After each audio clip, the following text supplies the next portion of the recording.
Hello everyone and welcome to this week's game development log video diary, and this week I'm going to be working on rendering in-game text. I'm going to be doing this without using any extra libraries or anything. I like to do everything from scratch, as you know. So yeah, let's get on with the show. Before I can start work on the text rendering, I had to just tidy up one loose end from last week, which was the equip interface. I hadn't quite finished that off last week, but I have now done that, and you can see it over here on the right, looking nice and working perfectly. So tomorrow I will make a start on the text rendering. So today I've made the first steps towards putting text on the screen, and what I've done is to create this texture map of all the characters that I'm going to use. As well as the texture map, I've had to make this text file which holds positional and size data for each character in the texture map, such as how wide the character is or whether it should be written above or below the line.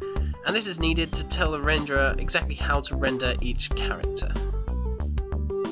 Before I can render any of those font textures onto the screen, I need to have a 2D mesh to render the textures onto. And that's what I've got here. This actually says, for no good reason whatsoever, "Hello dog, I'm ThinMatrix." And I'll edit some text over this in the video so that you can see what I mean. But basically what I did today was to write a method which takes in a string of characters as an input, and then for every one of those characters it gets the ASCII value of the character, finds the corresponding entry in the meta file, and then using that positional and size data of the letter it creates 4 vertices of a rectangle, and this is what the texture is going to be rendered onto. All of the vertices from the whole text are then put together into one buffer array and loaded into memory as a model. And that is what is being rendered on the screen right now. It is Thursday, and today, as you can see, I've rendered my first sentence of text in the game. It took quite a while today getting the texture coordinates calculated properly, but I did finally manage it, and I'm pretty pleased with the result.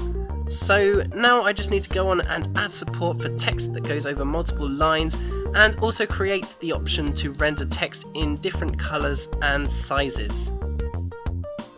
So today I've been finishing off the text rendering update by adding a variety of little features to the system. As you can see here, text will now go on to the next line automatically when it reaches a certain size limit. Also, I've made it possible for text to be rendered now in different colours and sizes, and you can see a couple of examples of that here.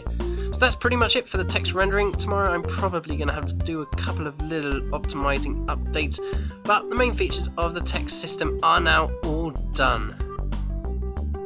And that is pretty much it for this week. Today I just did a few bug fixes and optimizations, so nothing really to report there. So thank you very much for watching this video. I hope you enjoyed it. Next time I'm going to be putting the text into use by adding mouse over text to items to tell you what they are and what they do and stuff like that. And I might even add a new GUI specifically for showing information about items, so that will be cool. But yeah, thanks again for watching. You can follow me on Twitter if you want, the link's in the description below. Do subscribe if you haven't already, and I will see you all next time.